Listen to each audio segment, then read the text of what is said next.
Gol G4, tá pensando em comprar um carro desse, mas está na dúvida se vai ser uma boa opção de compra, se a manutenção vai caber no seu orçamento? Então vem comigo que nesse vídeo eu vou trazer um levantamento completo de todos os custos envolvendo a compra e a manutenção de um veículo desse. Vamos falar aqui de documentação, seguro, cesta de peças completa, lista de equipamentos, parte mecânica, consumo, pontos positivos e negativos, tudo na ponta da caneta. Então se já gostou do tema, não esquece de deixar aquele like no começo do vídeo para fortalecer o canal. Se inscreva se ainda não for inscrito. Eu sou o Paulo Silva e esse é o Bate-Papo Automotivo.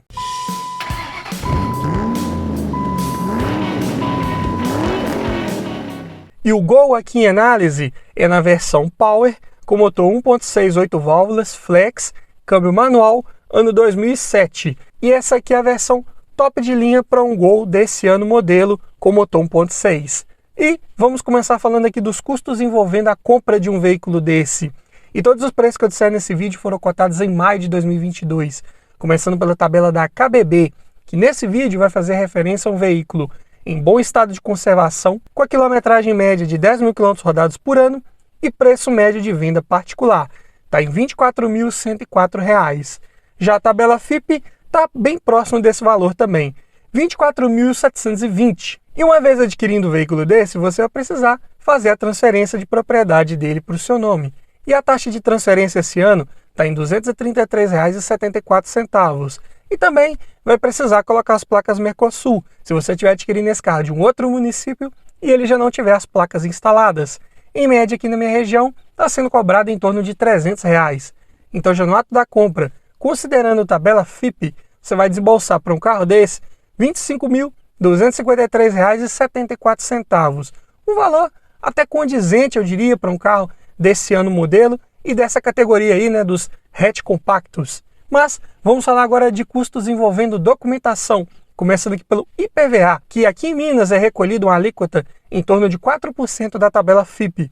Porém, esse ano, excepcionalmente, será cobrado sobre o valor de tabela FIPE do ano passado, que era de R$ 18.266. Então, 4%, R$ 730,64.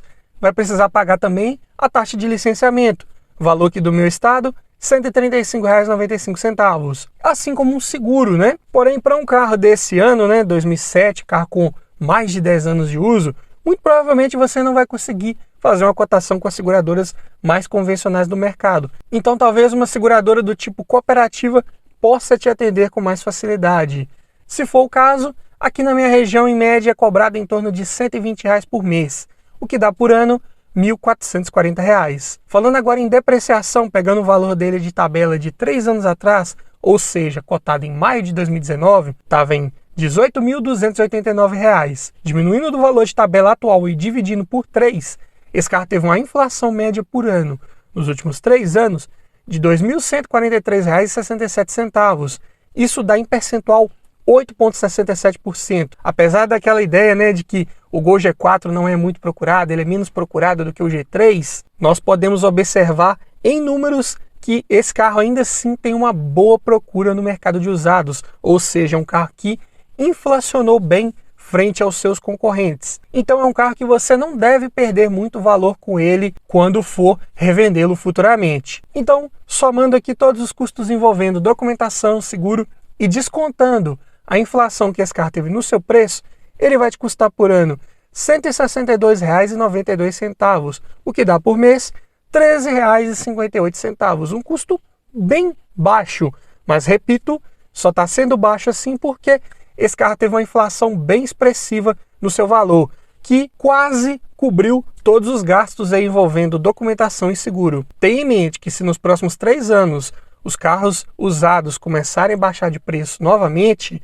você vai ter que somar aos custos envolvendo documentação e seguro o valor de depreciação que ele possa ter. Mas, falando agora em manutenção, como que é a cesta de peças de trocas periódicas preventivas do Gol G4? Mas antes eu tenho um recado para você. Tá olhando um carro para comprar, mas está na dúvida se é um bom carro, se foi um carro bem cuidado, se está com a quilometragem adulterada, se já foi batido, quer aprender a avaliar um carro em detalhes? Para isso, eu desenvolvi um e-book completinho com várias dicas para você avaliar seu próximo carro. várias técnicas para você identificar se um carro foi bem cuidado, se o carro está todo original. E também tem nesse e-book um checklist completo com mais de 280 itens de tudo que você precisa observar em um carro e o que você precisa observar para cada um desses itens, para você fazer uma análise mais criteriosa e não esquecer nada na hora da avaliação. Então esse e-book vem para te trazer muito mais conhecimento sobre como avaliar um carro e com isso aumentar muito as suas chances de levar um excelente veículo para a sua garagem. Link na descrição. E vamos começar aqui pelas pastilhas de freio dianteiras, um kit da Cobrec vai ficar em R$ 54,00. Já o par de discos de freio dianteiros da Fremax, R$ 240. Kit de velas da NGK, as 4 velas, R$ 120,00. Já os pneus, nas medidas 185/6014, cotei aqui os Michelin Energy XM2+, vão ficar em R$ 1.996. E para esse ano modelo aí do Gol, né, tinha a opção também de rodas de aro 15, mas as que vinham de série eram as de aro 14, então cotei pneus aqui para essas medidas. Falando agora em óleo de motor, essa versão do Gol é equipado com o AP 1600, que pega 3,5 litros com a troca do filtro. E a especificação da Volkswagen, aqui é a norma VW 50200. Então cotei um Shell Max Performance 100% sintético com API SN na viscosidade 5W40 e que atende à norma VW 50200. 4 litros desse óleo vão ficar em R$ 180,00. Já a correia de acessórios da Gates sem o tensor, só a correia, R$ 106,00. E o kit de correia dentada também da Gates e aqui já com tensor incluso, R$ 162,00. Bem barato aí na parte de correias. Falando agora em filtros, todos da Manfilter, começando pelo filtro de ar do motor, R$ 21,00. Filtro de óleo, R$ 25,00. Filtro de combustível, R$ 30,00. E o filtro de cabine, R$ 34,00. Amortecedores, cotei aqui os 4 da Monro, modelo Monro Matic Plus, pressurizados a óleo, vão ficar em R$ 847,00. Bem baratos. E aqui não estão inclusos kits de coxins, batentes, coifas, nada disso. Aqui é o preço só dos amortecedores. E esse é um carro de transmissão manual. Não vamos falar aqui de troca do fluido do câmbio. Então, somando a cesta de peças de trocas periódicas preventivas do Gol G4 1.6, vai ficar em R$ 3.815. Eu diria bem barato para você manter um carro desse, também condizente, né, com a categoria dos carros de entrada da época, né, os famosos populares. Então, tudo certo. Mas, falando agora em custos envolvendo abastecimento, começando aqui pelo custo do tanque cheio, aqui já era um motor flex, porém, o valor da gasolina aqui na minha região, pelo menos, está proporcional ao etanol, que está numa média de R$ 7,59 o litro. Então, cotei com gasolina. E esse carro tem um tanque de 51 litros, então vai ficar em R$ 387,09 para enchê-lo. Falando agora em consumo, dados de ficha técnica, na cidade, com etanol, esse carro faz 7,1 km por litro, com gasolina 10,4. Já na estrada com etanol, 9,4 km por litro, com gasolina 13,7. Consumo razoável, adequado para um motor 1.6 de época. E eu digo que na prática você consegue números até melhores, dependendo da sua forma de guiar, do trânsito e do trajeto que você estiver fazendo. Mas ainda falando em dados de ficha técnica, agora em autonomia, com tanque cheio de etanol na cidade, esse carro pode rodar 362 km, se for com gasolina 530. Já na estrada com etanol, 479 km, com gasolina 699. Autonomia também, eu diria apenas na média. É um tanque de 51 litros, né? Um tanque médio, quase tendendo a pequeno, então tudo certo. Mas, falando agora em lista de equipamentos dessa versão, que seria uma das top de linha do Gol G4, de série, vinha apenas com direção hidráulica. Isso aí era bem comum em carros populares da época. Mesmo em versões top de linha, você tinha que pagar os opcionais à parte, que eram os vidros elétricos nas 4 portas, travas e retrovisores elétricos, alarme, rodas de liga leve, ar-condicionado, faróis e lanternas de neblina, e tinha um opcional de suspensão elevada, que aumentava a altura do solo em 27 milímetros, o que era bem interessante para quem precisava pegar estradas de terra com mais frequência e não queria raspar o fundo desse carro. Apesar de, mesmo sem a suspensão elevada, o Gol já tivesse uma boa altura do solo, mas dava para aumentar um pouquinho mais. E o sistema de som também era opcional. Se equipado, vinha com um CD player. Falando agora em conjunto mecânico, o motor, como eu falei, né? AP1600, também conhecido como EA827, mesmo da Paraty, da Saveiro, de comando simples no cabeçote acionado por correia dentada, de 97 cavalos na gasolina e 99 no etanol, torque de 14,1 kg na gasolina e 14,4 no etanol. Para um carro bem leve, 975 kg, a relação de peso-potência ainda ficava em bons 9,8 kg por cavalo. Desempenho adequado, dá para fazer boas ultrapassagens, dá para ter boas retomadas de velocidade com esse carro sem sustos.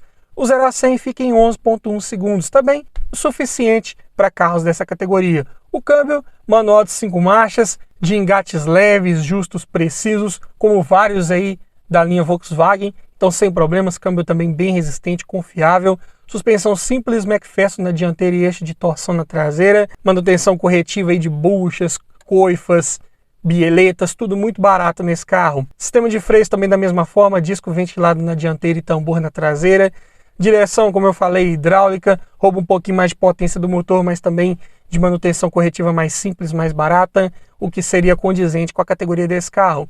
Assim como o porta-malas também condizente, 285 litros de capacidade, hatch compacto, não dá para esperar capacidade muito maior do que essa.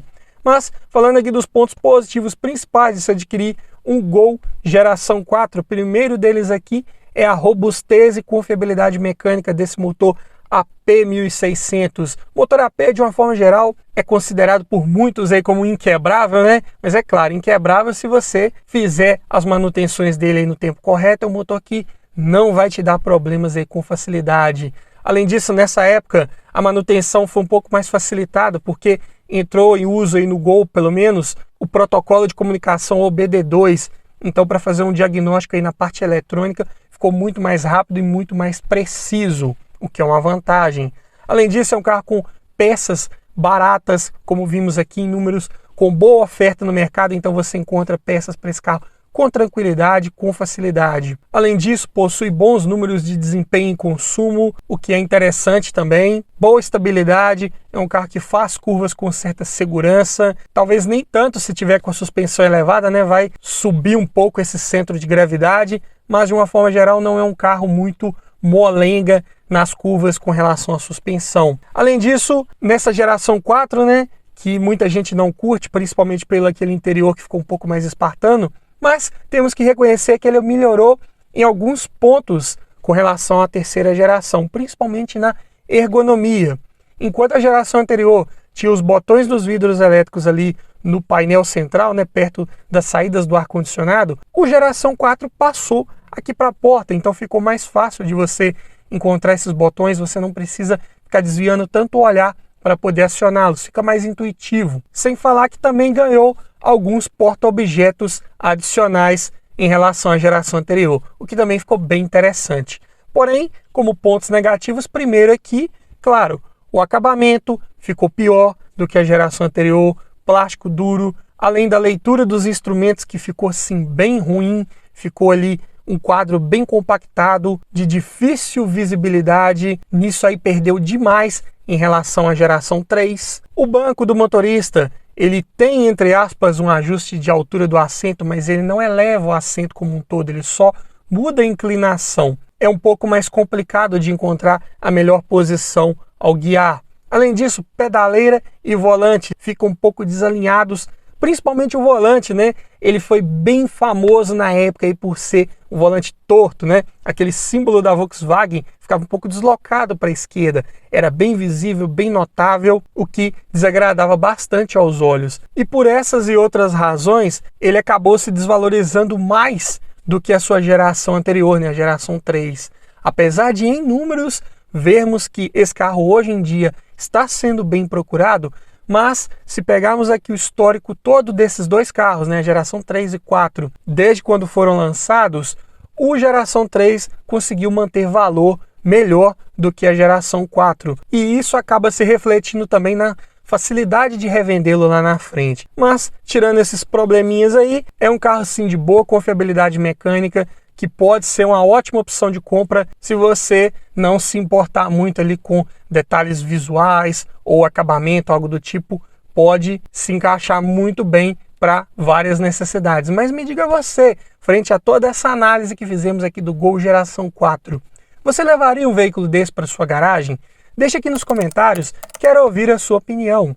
E se você gostou desse tipo de vídeo, eu te convido a assistir ao final a playlist que eu vou deixar com vários vídeos nesse formato. Para você que ainda está na dúvida entre um Gol G4 e um outro carro, muito provavelmente lá já vai ter o vídeo que você precisa assistir para acabar de tirar suas dúvidas e escolher o melhor veículo para sua garagem. Então vai lá, dá uma olhada que tá legal e tá bacana. E é isso aí. Obrigado por assistir, aquele abraço e até o próximo vídeo.